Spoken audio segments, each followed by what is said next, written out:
Queridos, o título da nossa mensagem é A Abundante Graça que Enche com o Espírito Santo.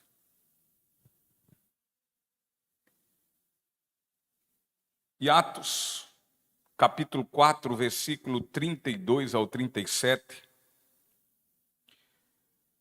Atos dos Apóstolos diz assim: todos os que creram estavam unidos em coração e mente. Não se consideravam donos de seus bens, de modo que compartilhavam tudo o que tinham.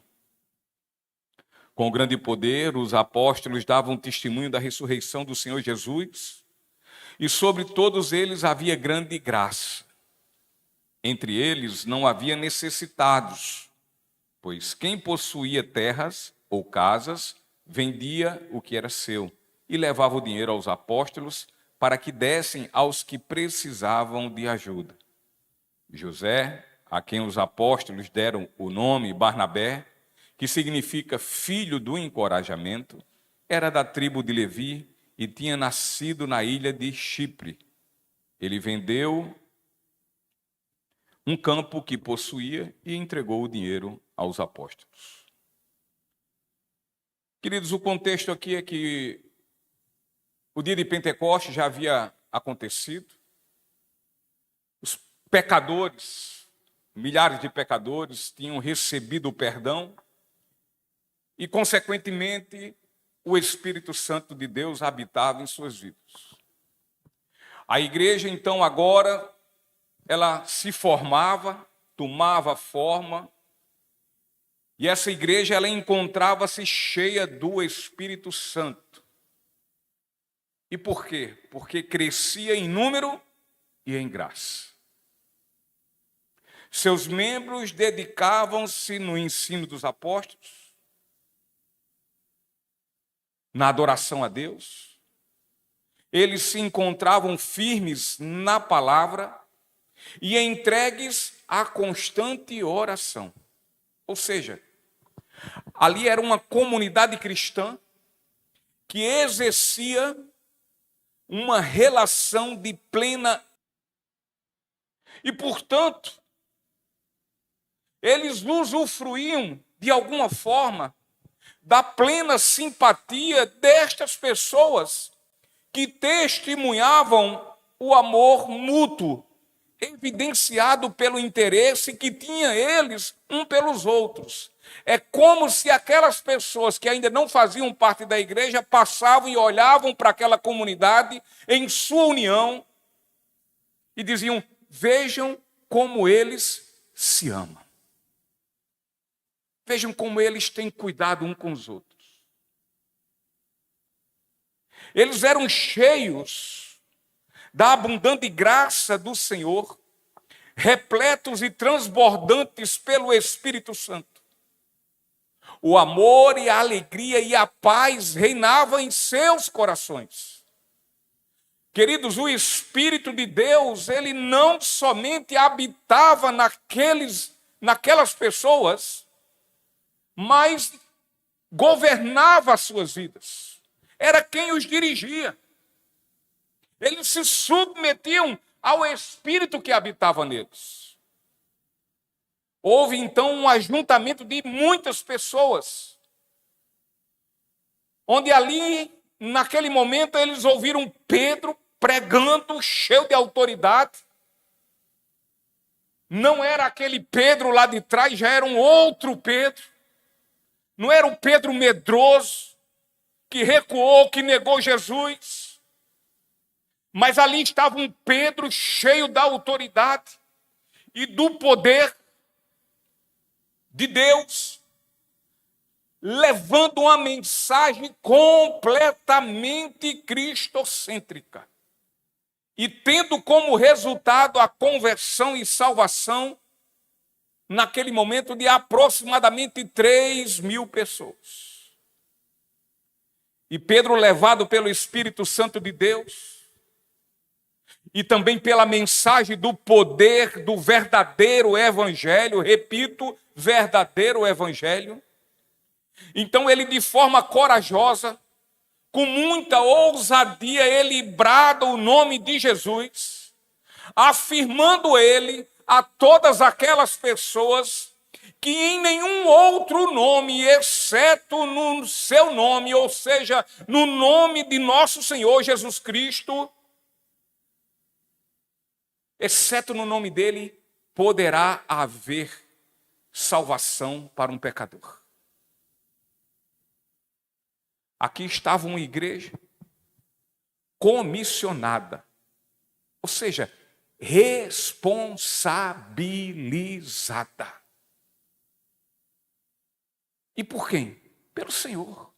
Pelo Senhor da igreja, por Jesus Cristo. Ela foi responsabilizada por Ele.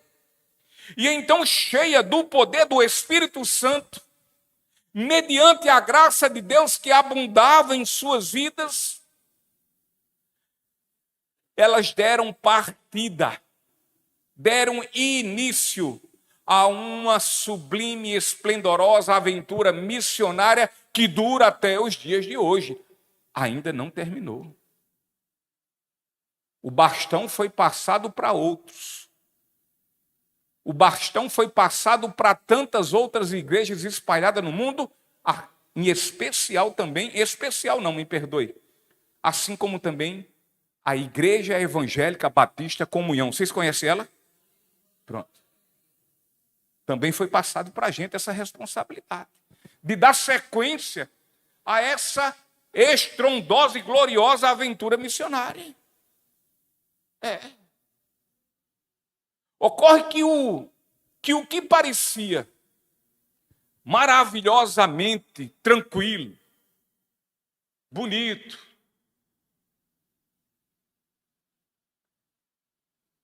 e, digamos assim, até muito agradável no caminho daquela recém-nascida comunidade cristã, igreja cristã,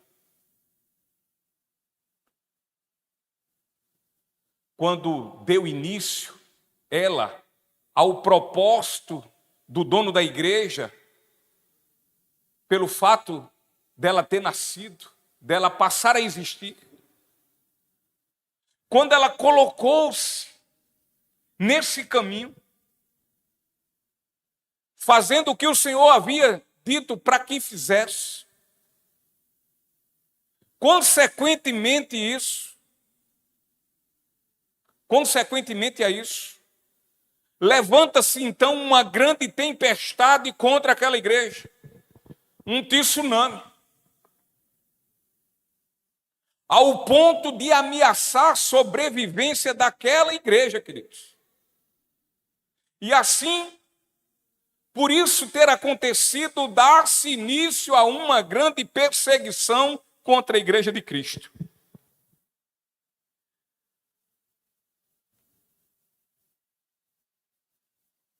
Porque é o seguinte, queridos, a igreja do Senhor, ela recebe o favor e a graça de Deus. Mas essa igreja do Senhor, ao ser fiel ao seu Senhor, e ser de fato essa igreja, a igreja de Cristo, ela também recebe a posição opositora do mundo e de seu sistema, exceto que a igreja esteja vivendo o que o mundo quer e o que o mundo vive. Aí não tem problema.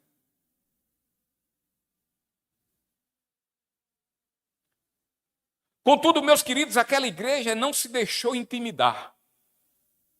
Aquela não. Afinal, era uma igreja cheia do Espírito Santo, que é totalmente ser cheio do Espírito Santo dessa parafernália mística que tem por aí, que é vergonhoso a esse evangelho. Ser cheio do Espírito Santo é lutar em viver a vontade de Deus e fazer o que Ele ordenou que fizesse. Seguir essa aventura missionária.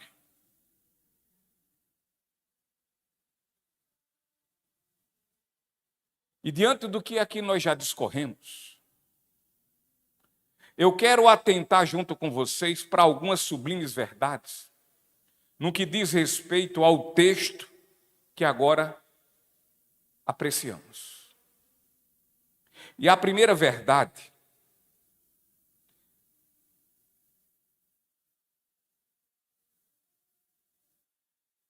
é que a abundante graça do Senhor triunfou sobre toda perseguição.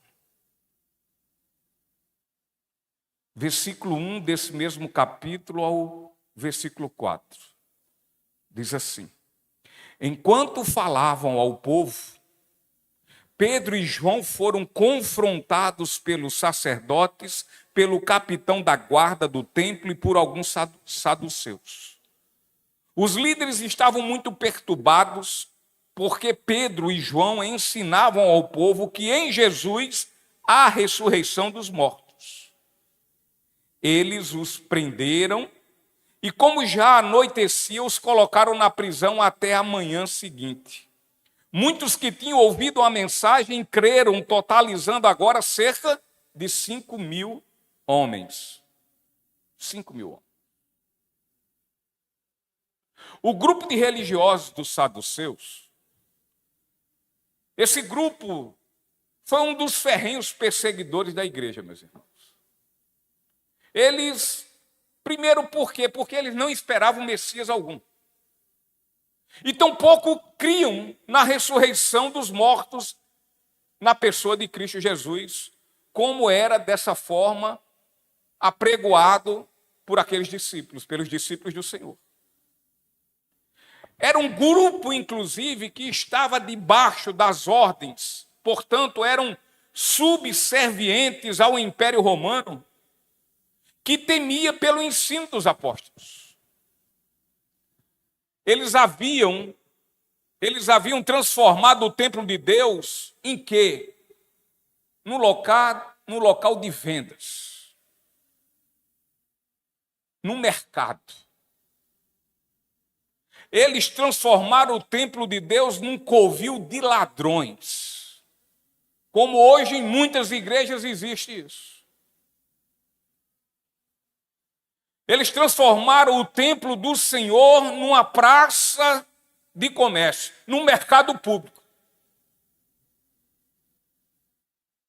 E aos olhos deste grupo de religiosos, a igreja de Cristo era uma grande ameaça aos seus mais sujos, terríveis, maléficos, diabólicos e corruptos planos e intenções. E certa vez, quando Jesus foi ao templo, e lá então nós lembramos e sabemos desse momento, e lá Jesus virou as mesas dos cambistas, daqueles comerciantes. Ali, Jesus provocou a ira daqueles saduceus.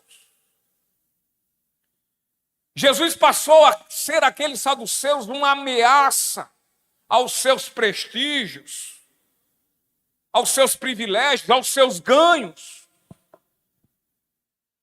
Como também o Senhor Jesus, a partir daquele momento, foi terrivelmente perseguido, foi terrivelmente buscado como um caçador vai atrás da sua caça.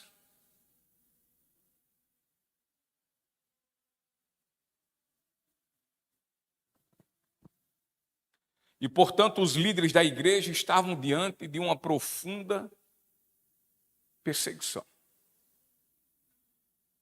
Aqui vemos Pedro e João serem presos pela primeira vez. O pastor Werner de Boer, ele diz assim: Pedro e João passaram a primeira noite numa cela de prisão. É a primeira noite de muitas outras noites que milhares de outros mensageiros de Jesus passarão desse modo. Então, os líderes da igreja estavam sendo aprisionados, estavam sendo humilhados, surrados, castigados. E isso acontecia com eles não porque eram ladrões, marginais, criminosos, foras da lei, não porque faziam bagunças, eram baderneiros, eram arruaceiros, não. Eles estavam sendo presos, sabe por quê? Porque eles não eram omissos. Eles estavam sendo presos porque eles não se calavam. Eles não ficavam em silêncio com suas bocas, mas ao contrário, abriam suas bocas e proclamavam o evangelho de Deus, que é poderoso para salvar. Eles não viviam como muitos dentro da igreja estão vivendo de forma covarde, calados, omissos. Nada disso. A fim dos seus propósitos e objetivos. Ou talvez porque nunca amaram esse evangelho. E nunca amaram porque por esse evangelho não foram amados. É possível.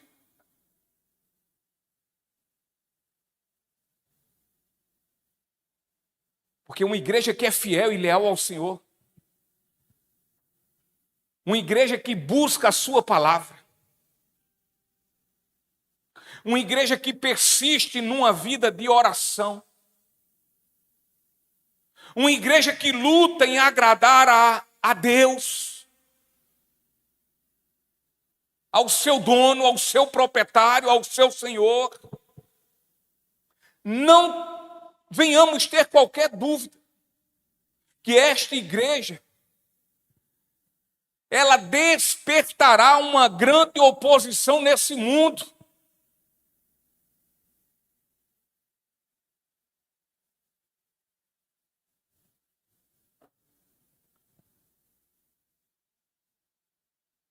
Uma igreja que vive assim, ela jamais vai escutar do mundo lá fora, ela dizendo, esse crente é dos nossos. Nunca vai ouvir o mundo dizendo, esse crente é dos nossos, faz parte do nosso grupo. Ele está do lado de lá, mas olha, é igualzinho a gente.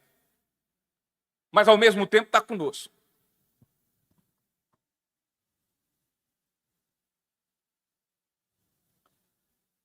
Pedro e João foram presos por terem, através do poder do nome de Jesus, sabe o que eles fizeram? Para ser preso, curaram um aleijado.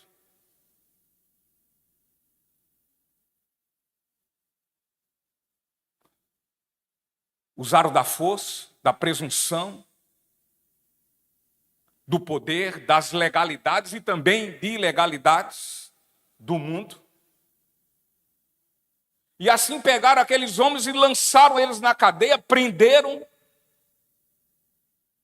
E pensando eles que, fazendo isso, eles iam se acovardar, iam se sentir intimidados. Mas como diz a história, o que eles pensaram que ia acontecer não aconteceu, ou seja, o tiro saiu pela culatra.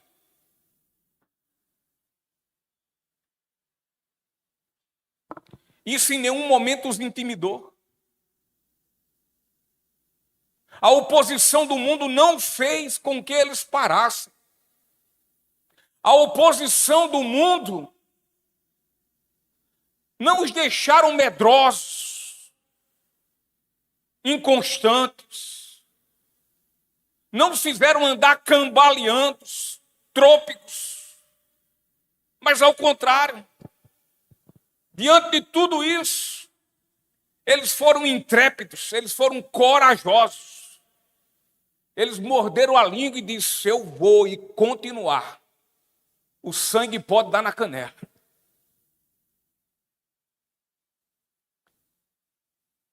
Eles foram impávidos e audaciosos. Queridos, uma igreja, quando é fiel ao Senhor, ela caminha na contramão do caminho que o mundo anda. E, portanto, a colisão é inevitável. Quanto mais a igreja está sendo perseguida, isso sinaliza que ela está no caminho certo.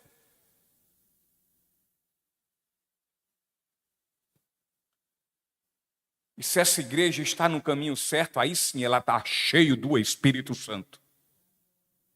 Aí ela está.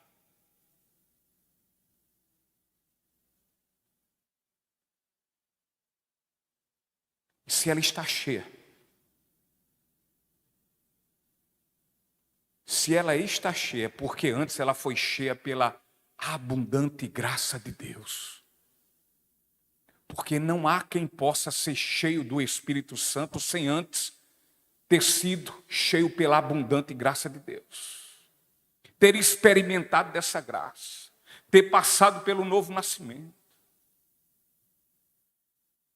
Se não passar por isso, se não experimentar da abundante graça de Deus, logo, logo vai mostrar de fato a sua identidade.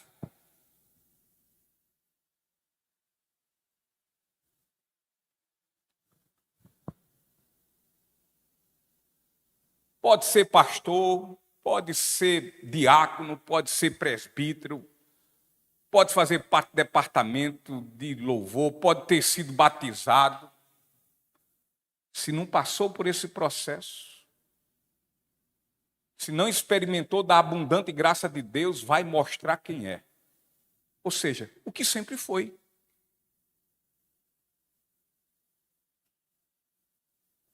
O versículo 4 diz: muitos que tinham ouvido a mensagem creram, totalizando agora cerca de 5.000 homens.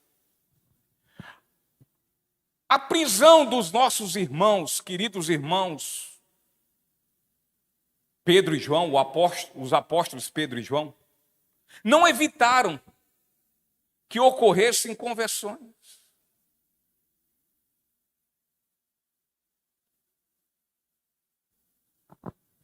O fato deles estarem lá trancados, da porta da cadeia, da cela, está fechada diante dos seus olhos, deles estarem lá dentro. Mas isso não implica que a porta da salvação através do Evangelho, ela foi fechada, porque não foi. Pode acontecer o que aconteceu, o Evangelho é pregado, fora e dentro das cadeias.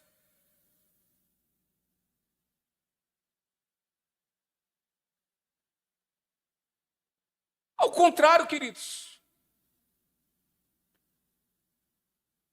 Aqueles muitos que estavam lá, que ouviram a mensagem e creram nela, se converteram. E assim a igreja cresceu em aproximadamente, naquele momento, em mais de 2.000 convertidos, somando-se agora 5.000, aproximadamente. E dessa forma, uma igreja ainda que viva debaixo de perseguição, uma igreja que viva ainda debaixo de muita opressão, mas se essa igreja ela é cheia do Espírito Santo, deve somente pelo fato de viver debaixo da abundante graça de Deus, dependente dessa graça, submissa a essa graça. A segunda verdade é que essa abundante graça, ela é testemunhada, ela é evidenciada pelo testemunho da igreja,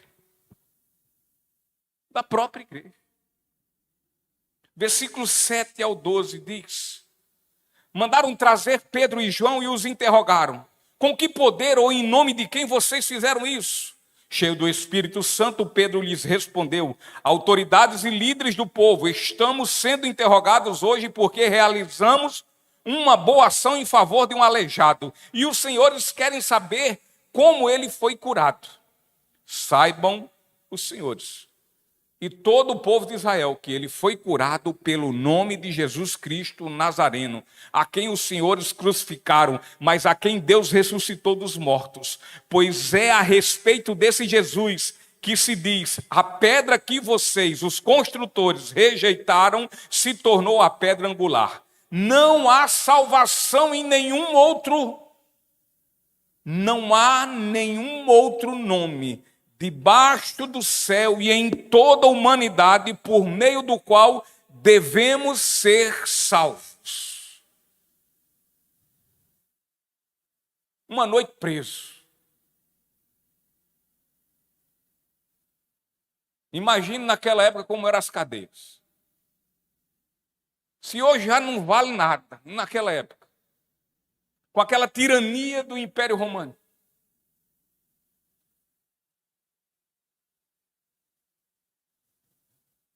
Com a tirania não menos pior do Sinédrio. daqueles judeus religiosos, dos saduceus e dos fariseus. Mas eles passaram uma noite ali, presos, encarcerados. E então Pedro, na manhã, Pedro e João são levados ao Sinédrio para ali serem interrogados, e a pergunta foi bem rápida, bem curta. E olha, sem muito arrudeio, direta. Me responda uma coisa, com que poder e em nome de quem vocês fizeram isso? Eles não ficaram se tremendo lá no joelho, chorando, mas sem hesitar, cheios de muita coragem. Os apóstolos responderam, apresentando-lhes o testemunho de quem? De Jesus. E nós podemos notar aqui que aqueles homens, aqueles apóstolos, eles não tinham a preocupação em si mesmos. Eles não estavam preocupados com o que pensariam aqueles religiosos sobre suas vidas. Suas preocupações eram somente uma. Era que Jesus recebesse a honra, a glória, o louvor e o poder.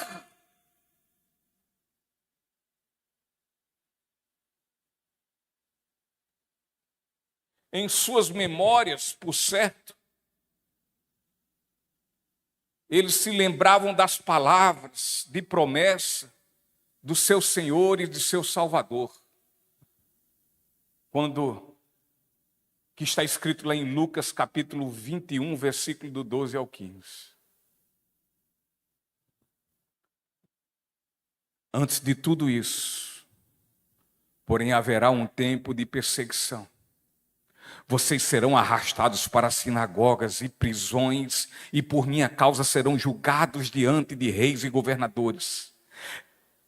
Essa, contudo, será sua oportunidade de lhes falar sobre mim. Mais uma vez lhes digo que não se preocupem com o modo como responderão às acusações contra vocês, pois eu lhes darei as palavras certas e tanta sabedoria que seus adversários não serão capazes de responder nem contradizer. Eles podem até lhe matar, mas vão ficar calados, porque não tem o que falar. Vão ficar em silêncio.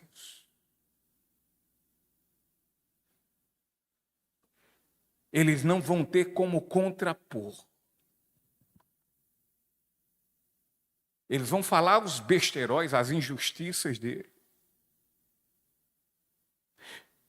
Então Jesus, quando ainda com seus discípulos, Jesus já havia alertado a cada um que exatamente por causa do seu nome, por conta do amor ao seu nome, por conta da sua submissão ao seu nome, seriam eles perseguidos, presos, humilhados e enfrentariam autoridades e tribunais.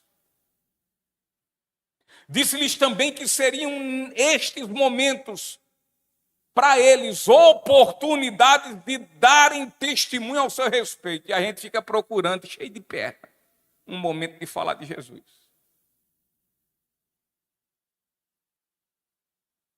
Não, aqui não é o local. Não, aqui não é o momento. Não, não diga isso. Aqui é um aniversário. Aqui é um casamento. Aqui é um ambiente de trabalho.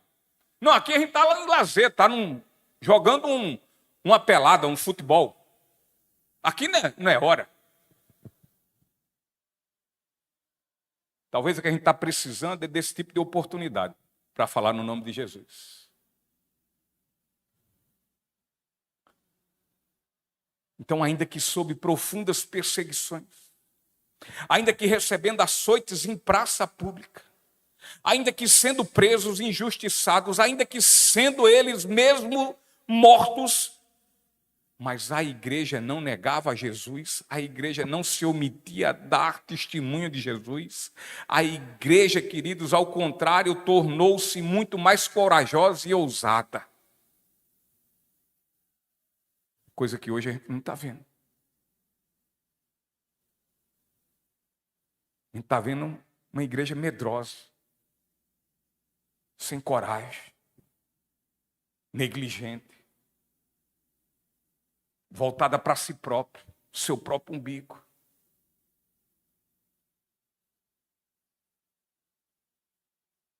E outra, o apóstolo Pedro ali, ele não se concentra no milagre da cura daquele aleijado. O foco dele, seu objetivo é falar, e falar do Evangelho, falar de Cristo e anunciar Jesus como o único que pode salvar um pecador. Versículo 12. Não há salvação em nenhum outro. Não há nenhum outro nome debaixo do céu em toda a humanidade por meio do qual devamos ser salvos. O milagre não é evangelho. Pode haver um milagre na minha vida. Eu estou com câncer terminal. E o milagre acontece, eu fico bom. Mas se o evangelho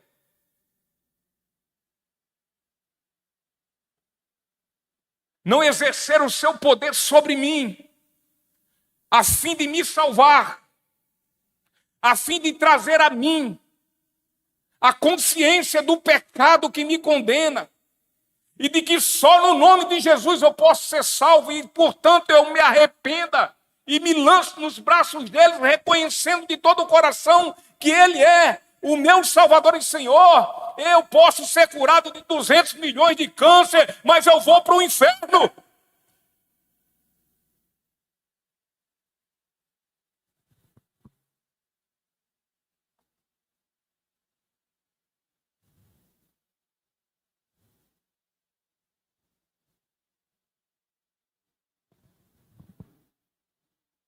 É por isso que Pedro ele expressa direta e claramente a morte e a ressurreição de Jesus. E aqui, meus irmãos, é exposta a exaltação à autoridade de Cristo. Em nenhum outro nome, vocês, nós, e nenhum judeu, ou qualquer outra pessoa, qualquer outro ser humano, de qualquer reino, de qualquer nação, de qualquer raça, poderão ser salvos, exceto no nome daquele que foi morto e ressuscitou, a saber, o Rei dos Reis, a saber, aquele que é a raiz de Davi, a saber que é aquele, o leão da tribo de Judá, o Rei da glória, aquele que é, olha, o princípio e o fim, aquele que é o alfa e o ômega, aquele que é o príncipe da paz, aquele que é o Cordeiro Santo de Deus, aquele que é o Filho único, aquele que é o Senhor e o Senhor Jesus, o Cristo, somente pelo nome dele e de mais ninguém. O que temos que pregar é isso.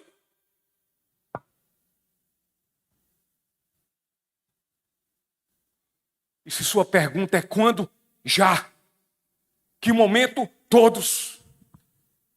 Qual dia? Todo dia. Que você abrir os olhos e respirar, você estando vivo e vivo pela graça de Deus, você tem que abrir a boca e pregar este evangelho.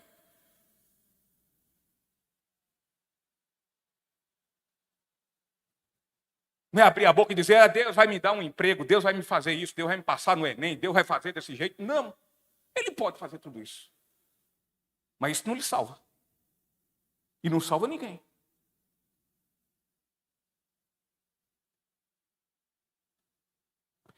Terceira verdade.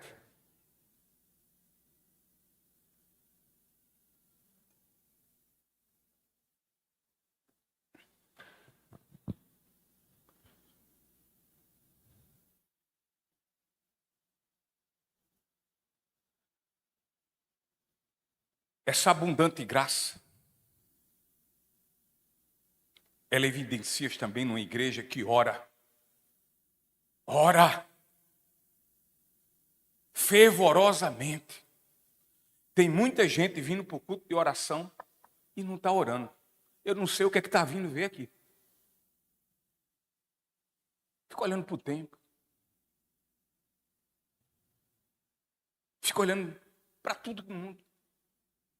Para celular, para isso, para aquilo outro. Outra coisa. Se você vem aqui para a igreja, me ajude nisso. Se tem um irmão que está assim, ou uma irmã, que vive o culto todinho com o celular na mão, vendo sei lá o quê. Gota serena, o que está vendo? Se for jogo de futebol, resultado de campanha de político, diga a ele, meu irmão, guarde. Porque eu estou dizendo aqui, se você está vindo para a igreja, vivendo dessa forma dentro da igreja, não venha, porque você peca menos. Venha não. Se não, você não vem para cá para prestar um culto ao Senhor e aqui escutar a sua palavra, para edificar a sua vida, para consolá-lo, você está perdendo tempo aqui. Porque você está aqui como ouvido de mercador, entra aqui e sai aqui. E Jesus que se dane. Vá não, vá, olha, porta da igreja, serventia da rua. Vá para casa, você peca menos. Tenha certeza disso.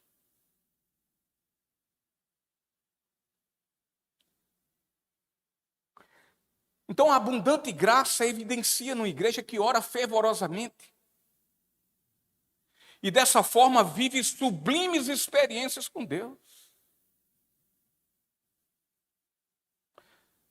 Vamos ler agora do versículo 23 ao 31. Assim que foram libertos, Pedro e João voltaram ao lugar onde estavam os outros irmãos e lhes contaram o que os principais sacerdotes e líderes tinham dito. Ao ouvir o relato, todos os presentes levantaram juntos a voz e oraram a Deus. Ó soberano Senhor, Criador dos céus e da terra, do mar e de tudo que neles há. Falaste muito tempo atrás, pelo Espírito Santo, nas palavras de nosso antepassado Davi, teu servo. Por que as nações se enfureceram tanto? Por que perderam tempo com planos inúteis? Os reis da terra se preparam para guerrear, os governantes se uniram contra o Senhor e contra seu Cristo. De fato, isso aconteceu aqui nesta cidade, pois Herodes Antipas, o governador Pôncio Pilatos, os gentios e o povo de Israel se uniram contra Jesus, teu santo servo a quem ungiste. Tudo o que fizeram, porém, havia sido decidido de antemão pela tua vontade. E agora, Senhor, ouve as ameaças deles e concede a teus servos coragem para anunciar tua palavra. Estende tua mão com poder para curar e que sinais e maravilhas sejam realizadas por meio do nome de teu santo servo Jesus. Depois dessa oração, o lugar onde estavam reunidos tremeu e todos ficaram cheios do Espírito Santo e pregavam corajosamente a palavra de Deus. Os apóstolos foram aqui repreendidos pelas autoridades do Sinédrio. Foram ameaçados severamente que não mais pregasse o evangelho.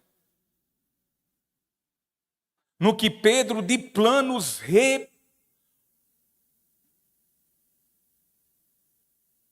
os respondeu da seguinte forma: sinto muito, mas isso que vocês estão pedindo eu não posso fazer.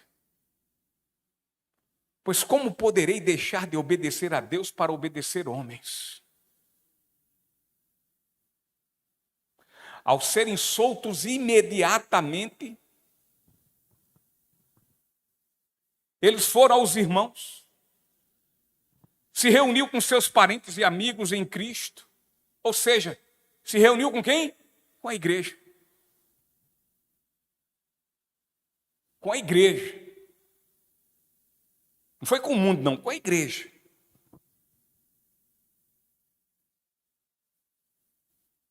E reunindo com a igreja ali, contaram o que tinha acontecido. Após ter sido relatado e exposto todo o acontecimento, todas as ocorrências que eles estavam enfrentando, e também o que iriam enfrentar, porque não iam fazer o que lhes haviam ordenado,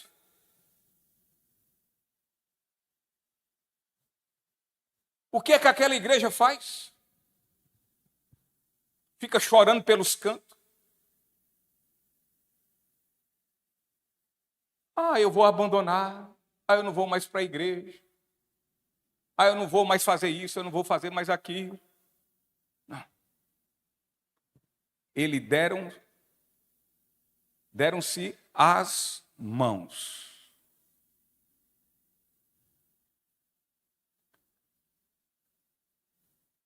Se já eram unidos, se uniram mais ainda.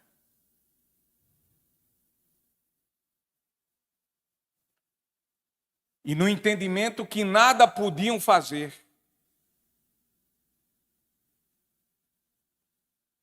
diante de tão terríveis ameaças, o que é que eles fazem? Olham para baixo e ficam dizendo, mas Satanás é ruim. Vê mesmo como ele faz comigo. Ele levanta os olhos para os céus. E abre a boca e fazem um clamor a Deus. O Senhor de todos os exércitos. Uma igreja cheia do Espírito Santo. Pela abundância da abundante graça de Deus. É uma igreja que estende as mãos uns aos outros e não retém. Não é uma igreja miserável, egoísta. Ela estende a mão.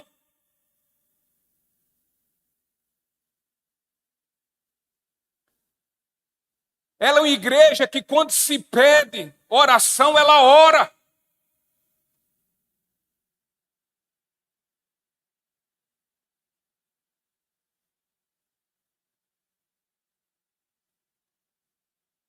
É uma igreja que ora unida. É uma igreja onde koinonia não é só um nomezinho diferente, não. Vocês sabem o que é koinonia? O pastor Antônio até falou sobre isso, sobre essa palavra. Era a mesma coisa a gente botar aqui, Igreja Evangélica Batista, koinonia. É comunhão.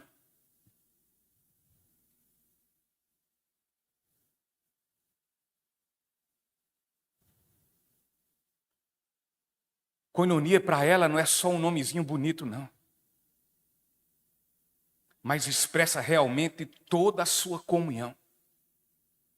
E essa koinonia, ou seja, essa comunhão, ela não é só no nome, ela não é só na boca, mas ela age, ela é prática.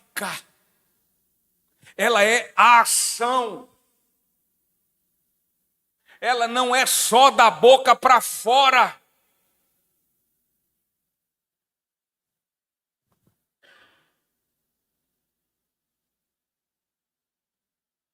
Eu por esse dia estava dizendo assim, rapaz, eu vou encerrar esse grupo da igreja. Que o grupo está dizendo é o quê? É da igreja. A internet existe para um bocado de coisa ruim, não é verdade? Mas é também usada para as coisas boas, para a gente poder se comunicar mais. Porque haveria ali esse povo aqui. Paulo, quando queria falar com um obreiro seu no campo, tinha que mandar uma carta, o cabo passava aperreios para essa carta chegar lá. Aqui a gente tem um danado do WhatsApp. Aonde é passadas as mensagens, aonde é passado os pedidos, aonde são passados os pedidos, aonde ali é se colocado o que precisa na igreja, o que precisa fazer no campo, na obra do reino de Deus, e ninguém olha.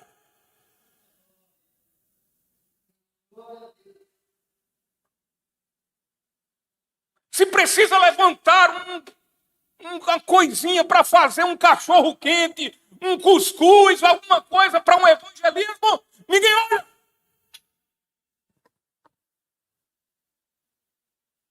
Mas olha para o grupo da escola, da universidade, do trabalho, olha para todo mundo. Olha para o grupo da pelada, olha para o grupo disso, olha para o grupo daquilo.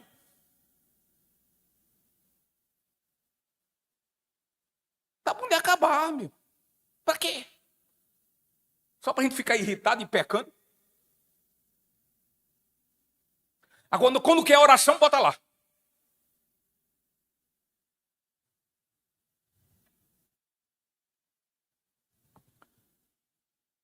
Beleza. Você pode até dizer assim. Eu pedi oração, eu vi lá, eu não disse nada, mas eu orei. Imagine você chegar para mim e dizer assim, João Henrique levantar e dizer, pastor, eu quero falar com o senhor. Eu digo, pois não, fala.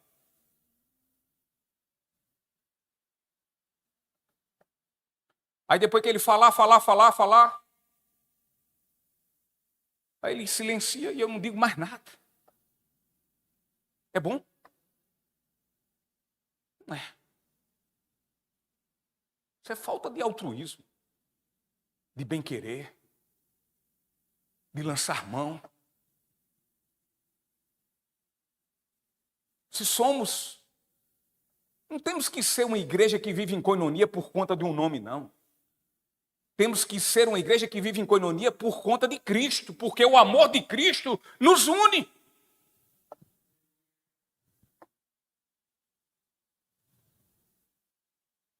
Ela precisa ser uma comunhão de prática. Uma igreja fiel, quando sua liderança é ameaçada nos campos das mais diversas batalhas, essa igreja dá as mãos para orar com fervor.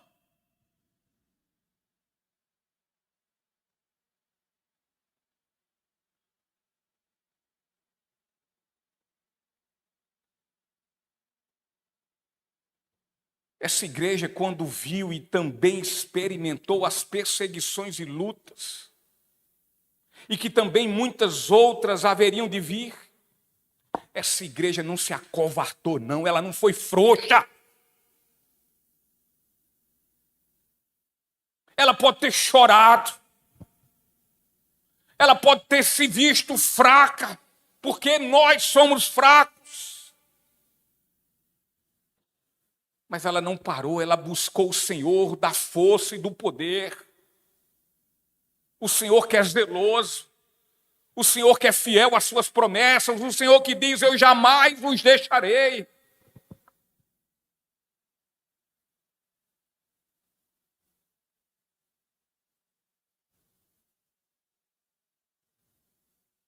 Ela não perdeu o ânimo.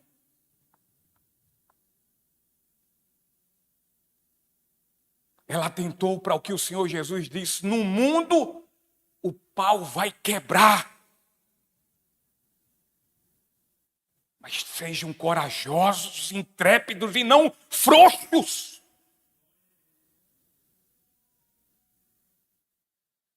Mas saibam de uma coisa, não é vocês sozinhos que vão vencer.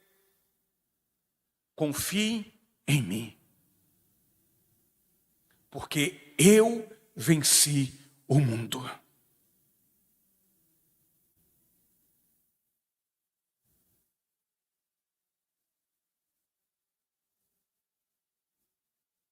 Essa igreja orou com fervor.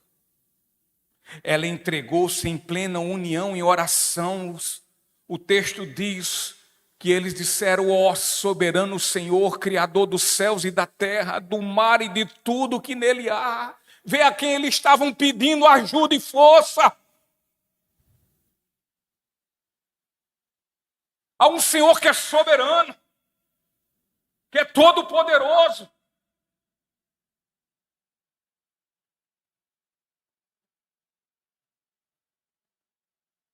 Há um Senhor que é criador dos céus e é criador da terra.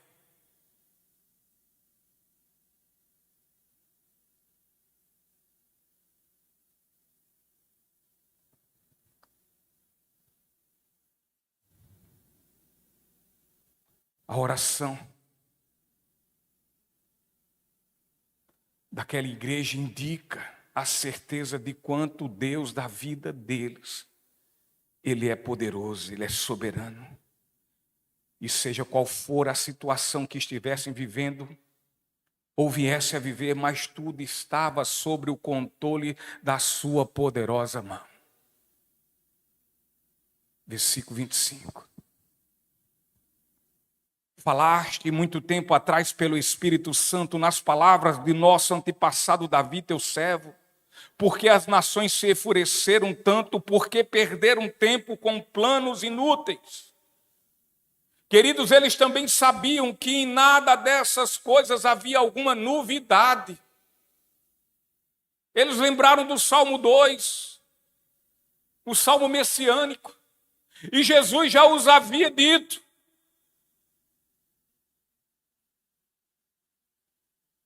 Assim como perseguiram e me odiaram, também lhe perseguirão e odiarão. Portanto, quando aquela igreja ora, ela não pede a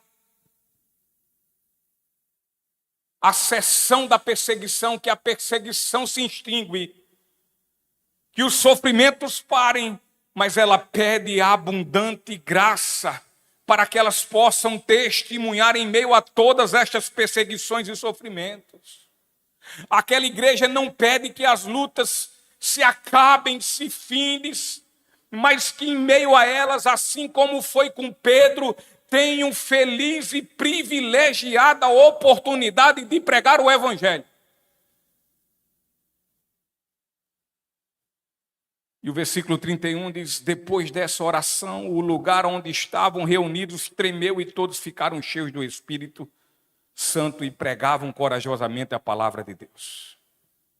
Quando uma igreja vive a plena abundância da graça de Deus, é porque há experiências.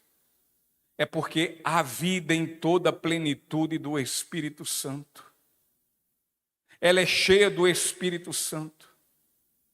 Quando a igreja luta para viver no propósito de Deus, para viver numa vida de dedicação, de meditação e prática de sua palavra, para ter conhecimento da vontade de Deus, e assim essa vontade ser agora a sua.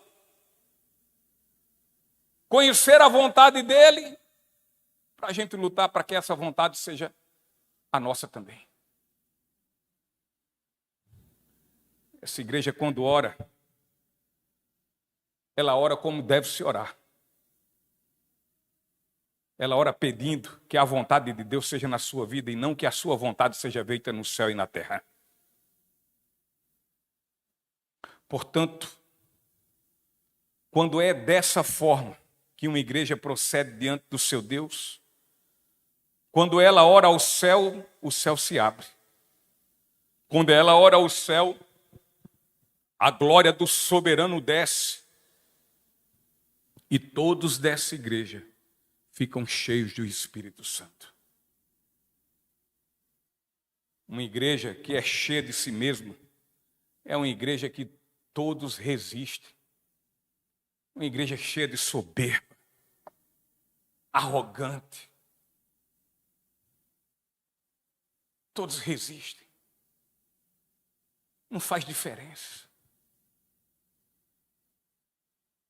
É uma igreja que até aparentemente parece ser espiritual. Parece ter nela fogo do Espírito. Parece. Mas é só fogo estranho, que é o sol que tem.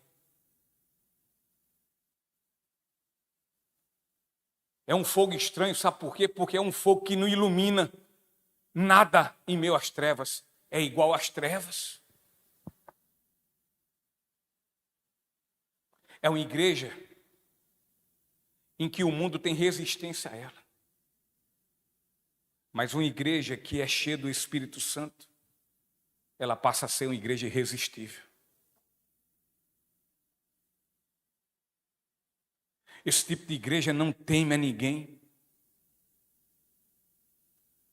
Só há uma coisa que essa igreja teme, que é o Senhor dessa igreja, é o seu dono, é Deus.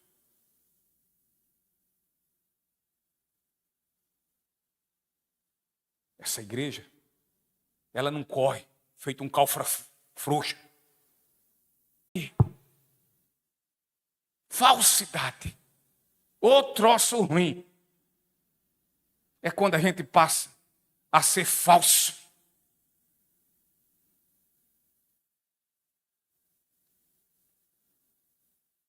A gente passa a dar uma de Judas e Iscariotes.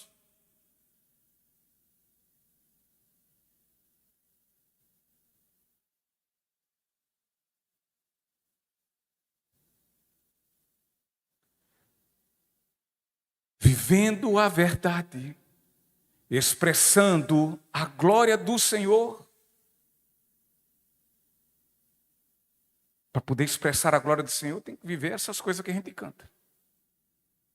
Uma família vivendo o compromisso do grande amor de Cristo. Eu preciso de ti, meu irmão. Precioso és para mim, querido irmão.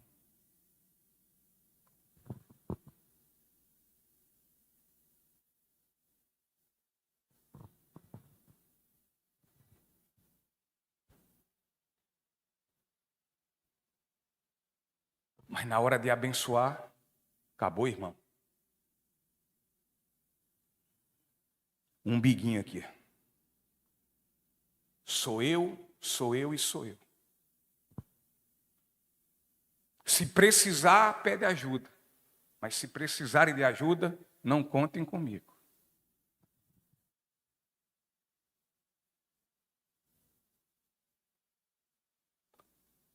O amor, fruto do Espírito Santo, ele não consiste só em palavras, mas sim em atitudes. Filhinhos, não amem somente com blá blá blá. Ame com ação.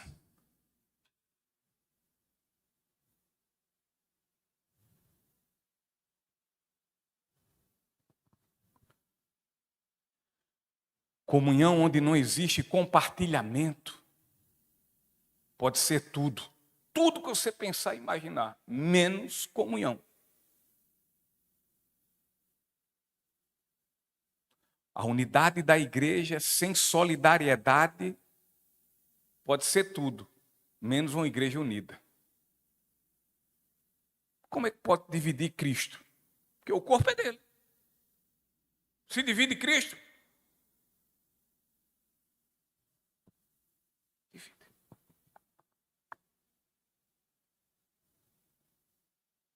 Na igreja de Atos, as pessoas eram mais importantes que as coisas, pois aqueles irmãos eram cheios do Espírito Santo, e sendo assim, eles amavam a Deus acima de tudo e a seu próximo também.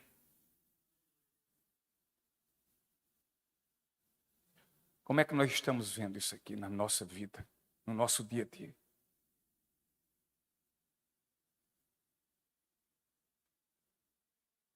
Eu não sei se é pior quando eu falo do grupo da igreja, se é eu nem olhar para ela, nem ter interesse de olhar o que coloco, ou se eu olhar e fazer como o sacerdote e o levita, olhar e passar por longe, fazer de conta que eu não vi. Que eu não vi, que eu não ouvi.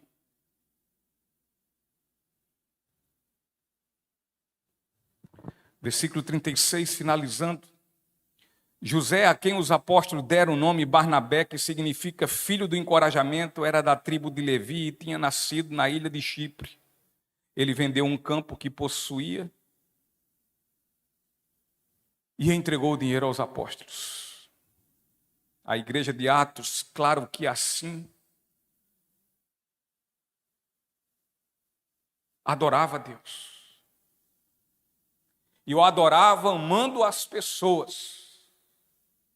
Adorar não é só levantar a mão aqui, não. Como muitas vezes, até a gente... Vamos levantar a mão, vamos dizer, Deus eu te amo, Deus já te adoro. Mas é amar também os outros.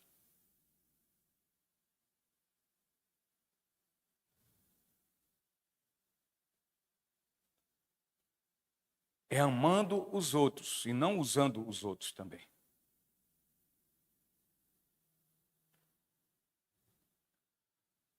William Barclay, ele diz o seguinte: a sociedade chega a ser verdadeiramente cristã não quando a lei nos obriga a repartir, obriga, mas quando o coração nos move a fazê-lo, em paz e com leveza, com vontade, com amor, querendo ajudar de fato, e não por obrigação. Barnabé, meus irmãos, era um homem piedoso e bom. Ele sempre estava disposto a ajudar e investir nas vidas das pessoas. Vemos isto em outras referências bíblicas, como esta de Atos. Aqui ele vende uma propriedade para assistir os irmãos necessitados. Doutra vez ele investiu e assistiu na vida de Saulo. No início do seu ministério, esteve ali do seu lado. E depois ele ajudou João Marcos, com quem Paulo teve uma desavença. Paulo disse: eu não quero esse cabo não, esse cabo é farrapeiro demais, não quero ele aqui perto não. Ele disse: Barnabé, vem cá, eu te abraço. Às vezes os difíceis da igreja, a gente não quer abraçar. Vamos usar o exemplo de Barnabé. Barnabé viu um irmão que errou, foi rejeitado pelo apóstolo Paulo. Sei que depois o apóstolo Paulo se arrependeu, até porque caminhou com João Marcos vários e vários momentos da sua vida. Mas naquele momento, talvez ele assim, sendo calmo como eu, devo ter feito essa besteira. Mas aquele irmão Barnabé, o que ajudou Paulo? Quando ninguém dizia: esse aí é um assassino de cristão, isso não é apóstolo não. E Barnabé acreditou nele. Assim são muitos dentro da igreja, cheio de cricriqui, de creca, de carrapicho, que todos nós temos. Mas o carrapicho dos outros é mais feio do que o da gente. E a gente não quer usar de misericórdia. Eu sei que a misericórdia ela tem que ser exercida, mas junto com a verdade também. Não é misericórdia de passar a mão e ser omisso. Ou complacente, ou melhor, até tem outra palavra que é mais conivente.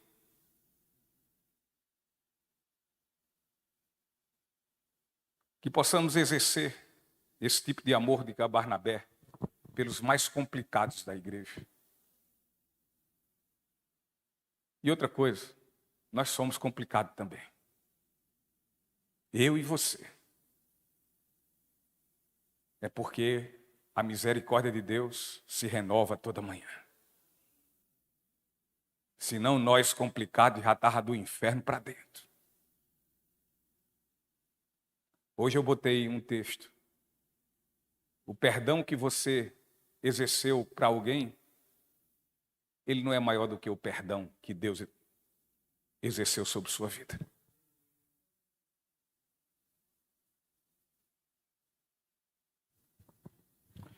Se alguém não era merecedor do seu perdão, nem eu nem você somos merecedores do perdão de Deus. E você sabe disso. Então junta os pés, viu, crente?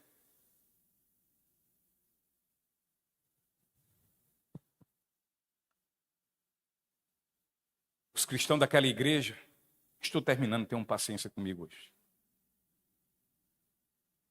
Da igreja de Atos sempre surgiam ali uma necessidade. Sempre surge. Então eles vendiam terras e casas e entregavam os valores correspondentes para que estes distribuíssem conforme a necessidade que surgia, conforme a necessidade que surgia. Não era pensamento socialista, não. Porque pensamento socialista é do cão dos infernos. Não é pensamento comunista, que esse é dos cão dos infernos para dentro. Mas segundo as demandas que iam acontecendo. O real significado aqui é: não houve uma renúncia total do direito de propriedades pessoais. Antes, havia algo muito mais bonito. havia um amor altruísta e não egoísta. Se é que pode existir amor egoísta, tem, né? Por nós mesmos. Então, antes havia um amor altruísta que não retinha nada diante da necessidade do outro. Não olhava só para o outro e dizia, vá, que Deus te abençoe. Está com frio, irmão? Vem cá. Vamos dividir o cobertor. Está com sede, irmão? Estou com um pouquinho d'água aqui. Toma aqui, vamos dividir. Toma primeiro. Ou se não, toma a minha parte que é a de baixo. E pode começar primeiro. Eu fico com sede depois. Porque, afinal de contas, aquele que é lá de cima, ele diz, se eu buscar o reino dele e toda a justiça, um copo d'água ele vai me dar. Ele usa até o cão para me dar o copo d'água, mas não dá.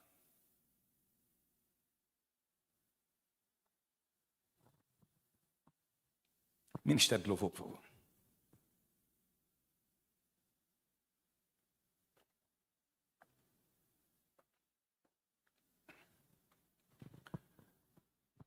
Eu lendo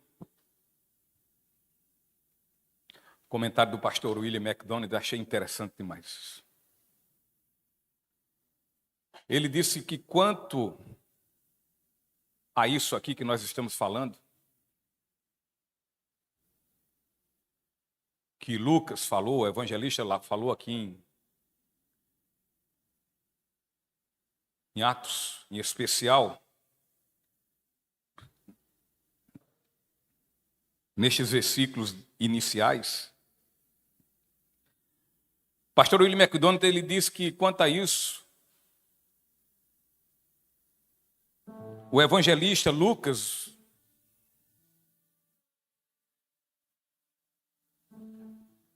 ele disse que se fosse o evangelista Lucas fosse escrever os versículos de Atos 4, do 32 ao 35, vocês podem botar aí, por favor? Eu não sei se vocês vão identificar da forma como está colocado aqui, mas vão prestando atenção. Ele diz que Lucas, se fosse escrever esses versículos baseado no cristianismo moderno, na igreja de hoje, em vez de ser baseado na igreja primitiva, na primeira igreja de Cristo Jesus, ele teria que mudar a forma dele expressar sobre aquela igreja. Então, Atos 4, do versículo 32 ao 35, ficaria algo mais ou menos assim. Da multidão dos que creram, o coração era de pedra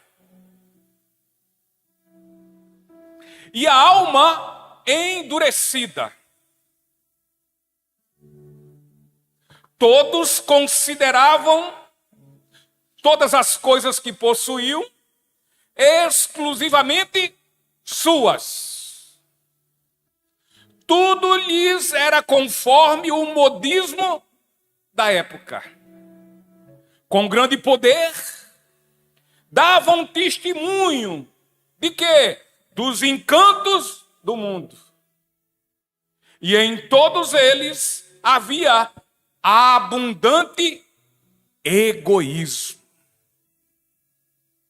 Muitos entre eles eram necessitados de amor, porquanto os que possuíam terras ou casas adquiririam ainda mais posses e de vez em quando, ou seja, ali e acolá, e bota acolá para lá,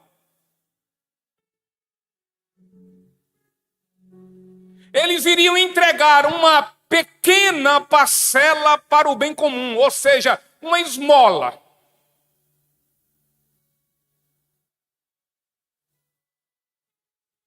A fim de quê? Com qual objetivo? De que seus nomes fossem alardeados, noticiados em jornais da Globo, do SBT, da Bandeirantes, da Jovem Pan, do Correio da Paraíba. E então, dessa forma, se distribuíssem louvores e glória a qualquer um, à medida que este assim o desejasse.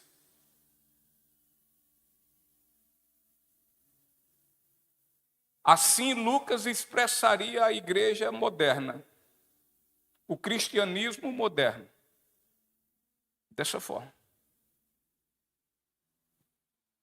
E eu finalizo só com uma pergunta para todos nós. Nós somos uma igreja cheia do Espírito Santo, na abundante graça de Deus? Que Deus, Pai do nosso Senhor Jesus Cristo, tenha misericórdia de nossas vidas, tenha misericórdia de nossas vidas e tenha misericórdia de nossas vidas. Porque se somos cheios da abundante graça de Deus, dado o fato que temos seu Espírito, abençoados nós já somos. Amém? Vamos louvar o Senhor nosso Deus?